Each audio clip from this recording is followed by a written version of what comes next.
Hello friends, this video on biological classification part 2 is brought to you by examfear.com. No more fear from exam failure. So after some time came up a classification which was known as the two kingdom classification. This was given by Linnaeus. So Linnaeus introduced this two system or two kingdom classification looking at the failure of Aristotle's classification. So what did he try to do? He kept it very simple. He just introduced two kingdoms. One is plantae and the other one is animalia. So he said that whatever living organisms exist on this earth, they have to fall under one of these categories. One is plant, the other one is animals.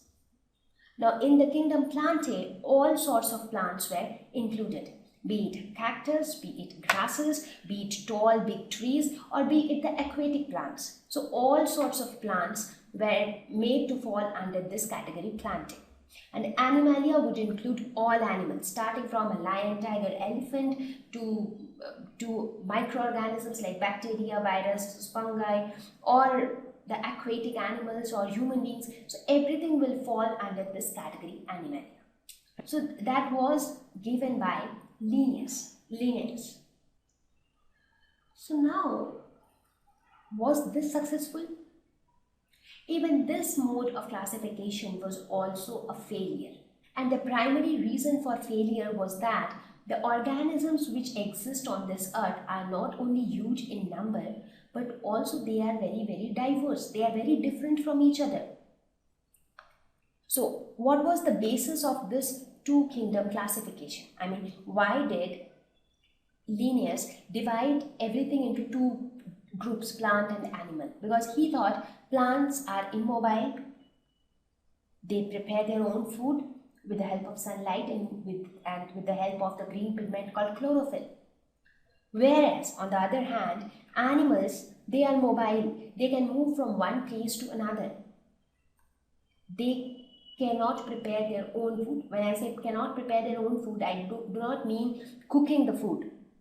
I mean to say, for example, if you consider human beings, what do we eat? We eat either vegetables or fruits or meat, fish or something. So that means we are dependent on some other organism for our food. But for plants, they are not dependent on anyone. They can prepare their own food in presence of sunlight. So because of these two major differences, Linnaeus thought of dividing the living organisms broadly into these two groups, because the differences between these two groups were huge. So he thought, let's divide organisms into these two categories.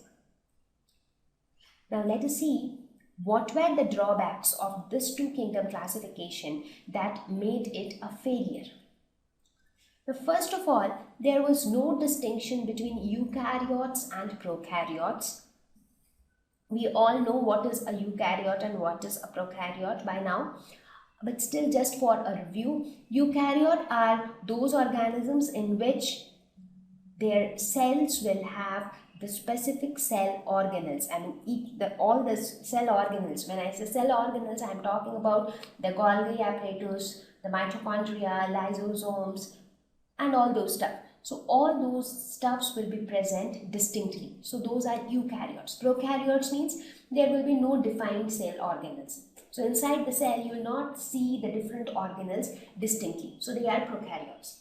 So now with this kind of division, that is the two kingdom classification, you do not know which organism is a prokaryote and which organism is a eukaryote, because we are not bothered about the structure of that organism.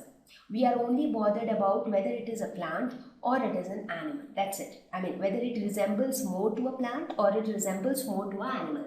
So whichever it resembles more, we will just put it into that group. So we are not bothered about whether it is a eukaryote or prokaryote.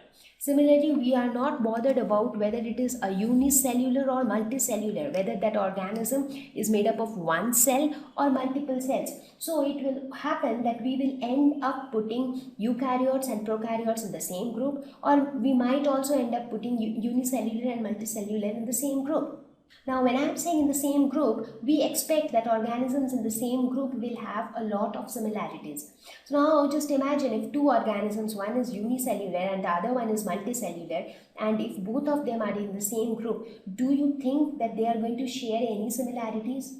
No, right? Because when the organism is made up of one cell, so the entire process and the entire life cycle of that organism changes completely.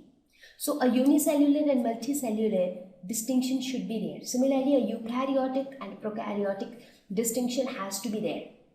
There was no distinction between photosynthetic and non-photosynthetic. So in this case, there was no consideration given to the cell structure or the number of cells present in an organism or the food habit.